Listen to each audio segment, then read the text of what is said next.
Okay, we're in the daylight studio of the Photographic Center Northwest, and we're going to set up some tungsten lights today. Particularly, we're using Lowell Tota lights, which fold up pretty compactly. So I'm going to pull the box out first.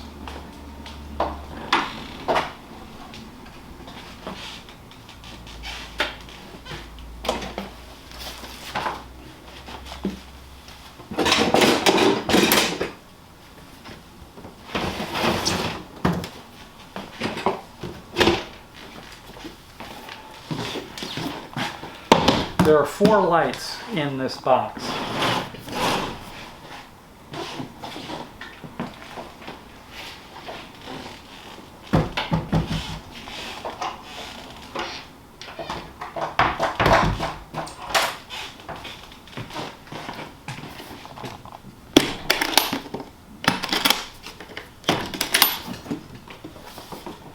And we'll get to this in a second.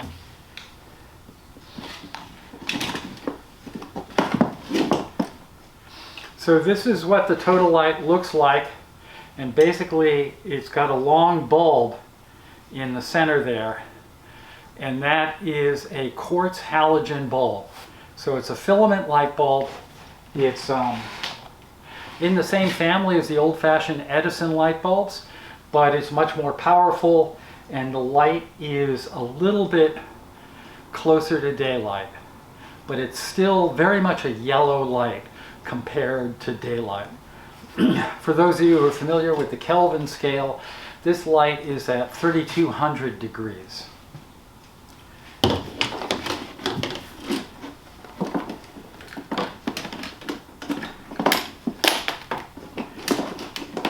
The other part that we need is the plug, which is in the box as well. It goes in the back here, and then the whole light will go onto a light stand. So yeah, we'll go over to the light stand.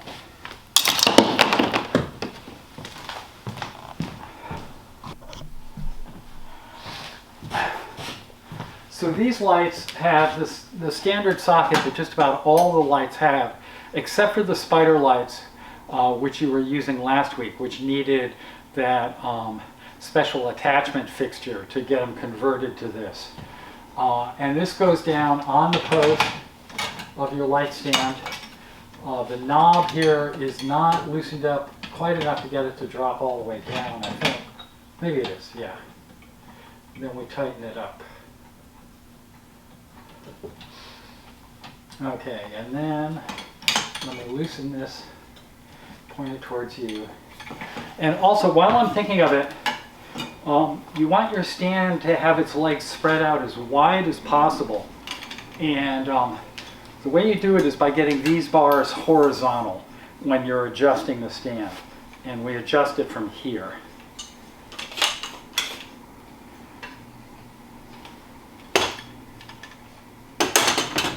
This light has a fairly long cord, which has a light switch in the middle of it, and it will reach the plug over here on the wall. We also have plugs on the other side of the studio. And it was on, okay? So we'll turn it this way. And I think right off, you can see that this light is much yellower than the window light that I'm taping this with. And we'll talk about that in a second.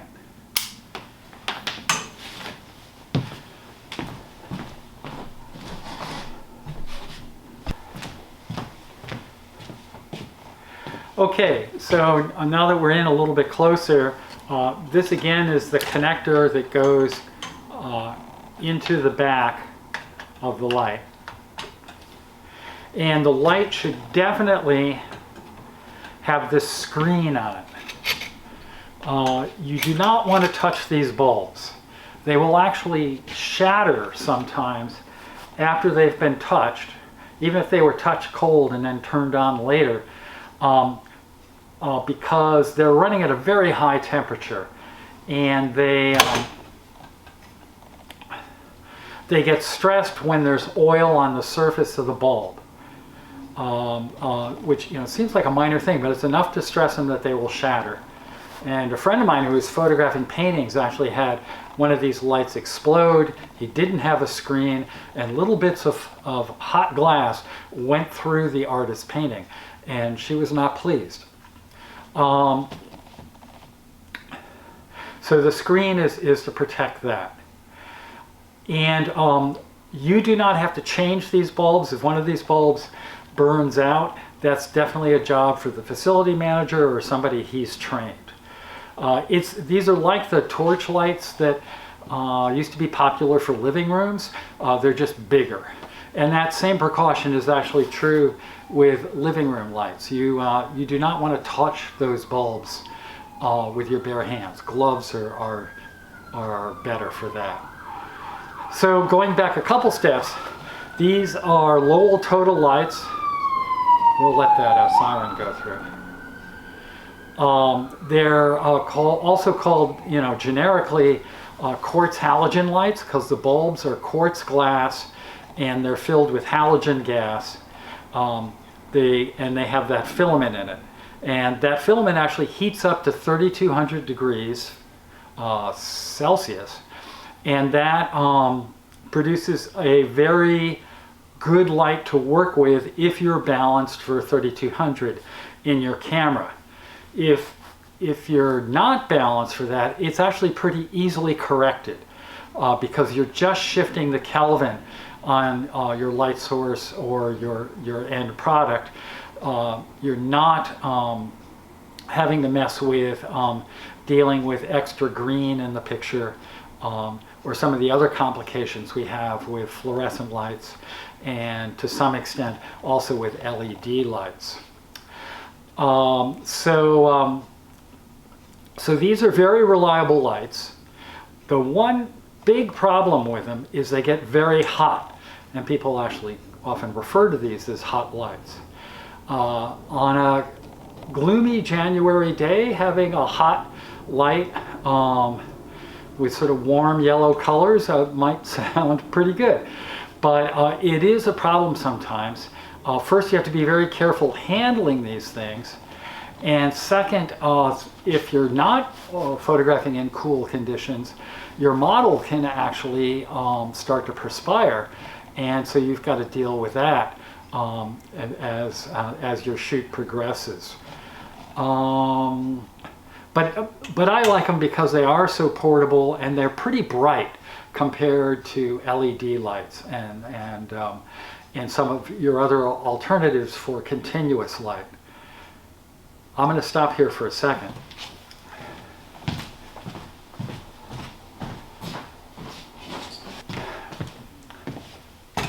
So you do have to be careful about getting things too close to the front of this. And so I'm pretty sure that's what happened to this gel. This colored material we're using to change the color of the light. It got too close to this light and it started to melt. This also means that these lights cannot be used in any of the softboxes we have. They're not designed for that at all. So the way we modify these lights is with an umbrella, which will be inserted through, I'm not sure you can see it yet, inserted through this little hole here, and it comes out there. So the base of the umbrella goes through that hole, and then we tighten it down with this little knob here. Okay, I'm going to do that now.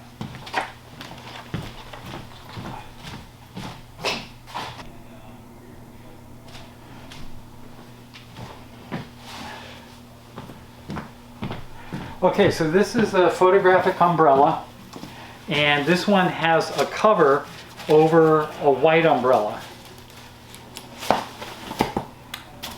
So I'm first going to do it as a bounce umbrella, and with that we keep the black cover on. Let me get it up high so you can see it.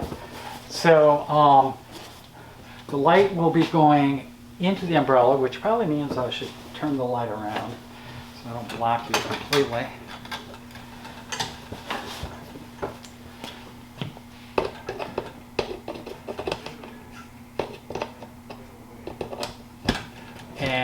that it's kind of a tight space, but the shaft of the umbrella should fit through. I got it through one side. You can see it on the other side. There we go. And you want the light pretty far away from the umbrella. The ideal position is probably to have the spill from the light be mostly caught by the umbrella. So you don't want a whole bunch of light going beyond the umbrella. So let's turn this on and see how we did. Yeah, so I'm seeing a little bit of spill up high. It may be out of the camera for you, but this is a pretty good position. So this is using the umbrella as a bounce reflection. And it's nice light. It's similar to the softbox light, maybe not quite as versatile, because with a softbox you can get that glowing surface in really close to what you're photographing. And with this you can't, because you have all this stuff in the way. But there's sort of a variation, which is to take the black cover off. I may need to release this to do this. And there's little caps here on the end of each of the struts, and we're just pulling them off.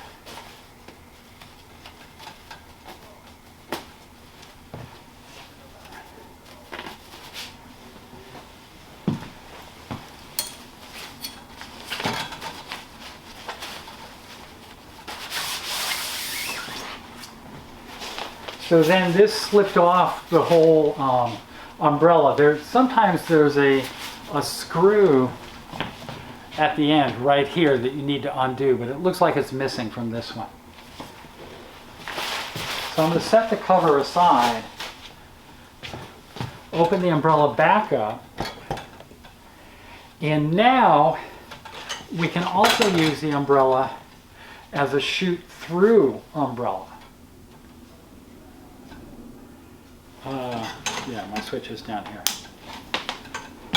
And the idea here is you're actually shooting through the open umbrella. This is even closer to a softbox in the quality of the light right here, but it's also bouncing light back.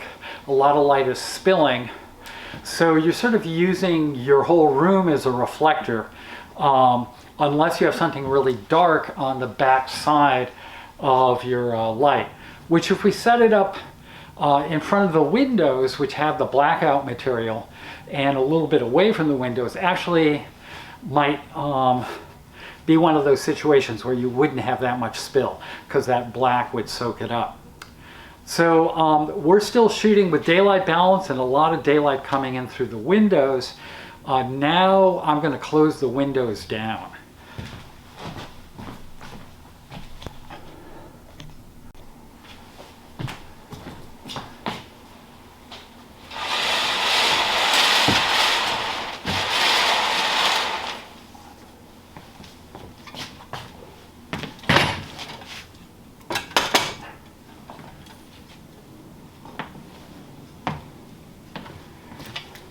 Okay, we're still shooting with daylight balance, but we now have the windows closed, so it's mostly tungsten balance light. I'm going to switch the camera color balance to tungsten now.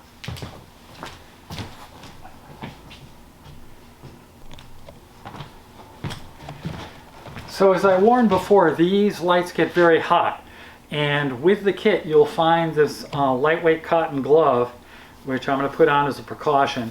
Sometimes I bring my own leather gloves if I'm working with these lights a lot. And I'm going to turn the umbrella that I'm shooting through down a bit. And that control is actually problematic with these lights. You can't screw tighten it. It's just a friction thing. So sometimes it's overly tight, sometimes it's not tight enough. You could get in there with wrenches and tighten it up, but I don't expect you guys to have to deal with that. So let's see how it goes with this one. And so just kick the stand there. What I'm going to do is hold the light by this plastic thing here, a plastic handle, which actually gets pretty hot, and turn the light down. And that worked very well. This is an adjustment. That's great. So I can turn the umbrella down, but it doesn't sag afterwards. Then I'm going to be standing about here, but I'm going to get the camera pointed at this position so that the light is actually out of the picture.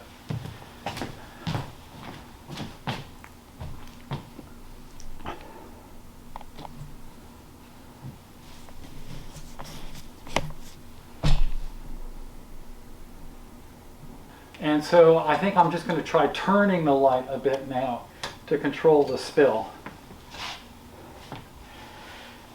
And my camera is set with exposure compensation, so I don't have to adjust the exposure, but if I was doing this manually, I would. So that's sort of the basic procedure. Watch out for these lights because they're hot. Set your balance to tungsten if you want some sort of an accurate representation of what's going on when you're looking at the back of your camera. You can use these lights both as soft lights and hard lights. And so that's a big difference from the spider lights we were working with before. I've gone to the soft light mode here, but let's turn the light off. Well, we'll go into complete darkness then. Or actually, I'll open the window first.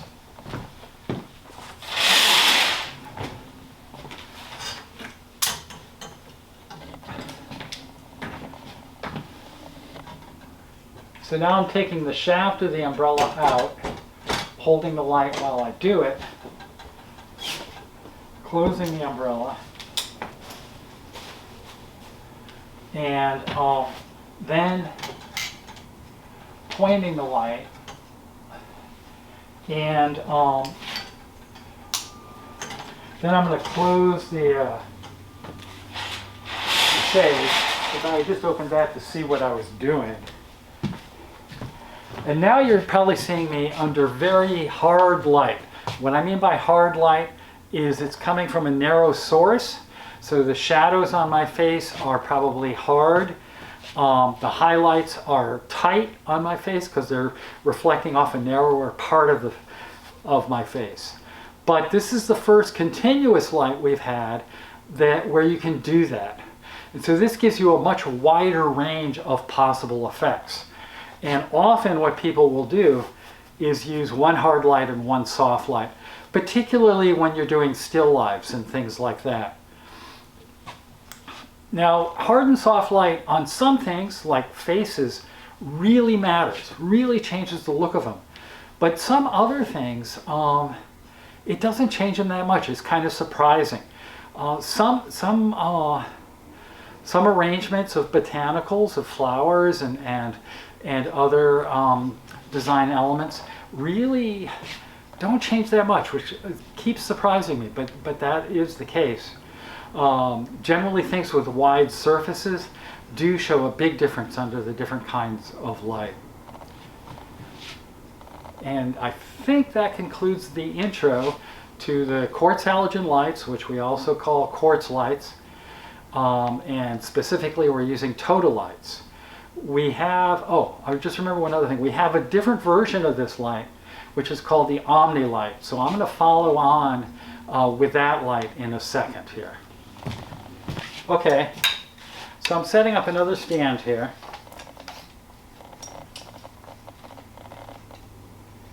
Trying to get it level. Trying to get these bars level.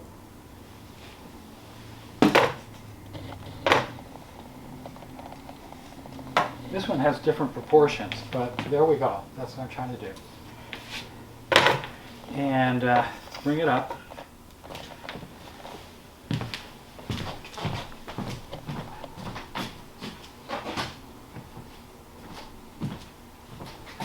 And then I've got the Omni light, which is same bulb as, or same type of bulb as the Tota light.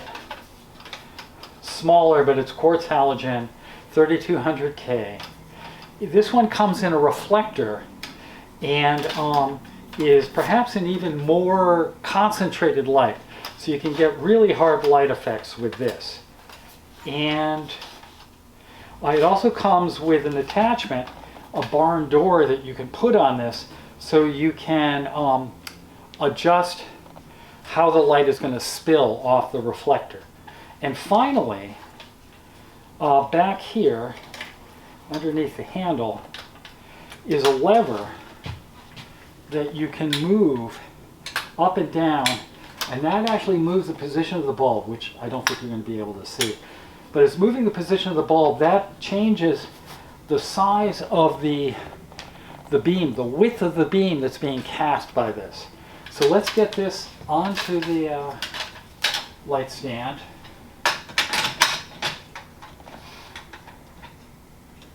And I'm going to run a cord in the other direction, to the other side of the room.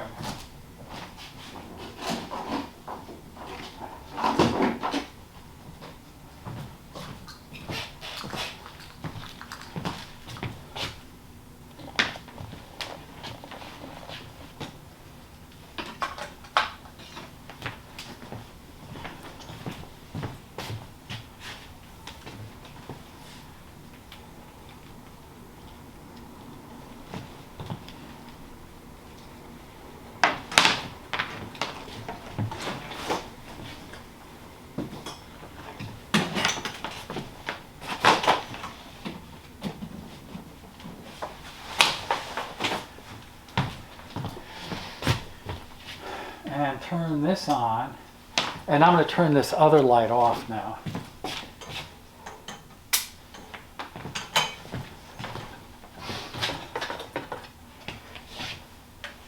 So you might be able to see a little bit of patterning from that protective screen, which is in front of the light, just in case the bulb bursts. And unfortunately, there's not much we can do about that. But here's the thing. I've got these barn doors, and if I swing them around properly, I can change the boundaries of the light.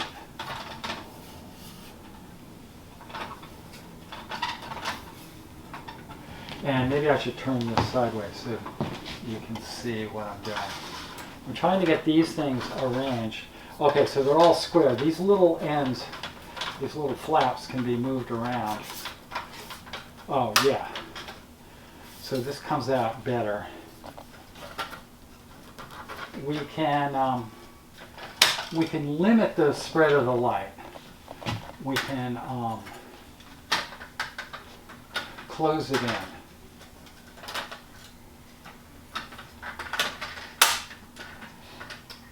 And with that knob I showed you earlier, we can really change the intensity of the light. This way it's spread out with the knob pulled down, and then this way with it pushed in, it's really intense in the center.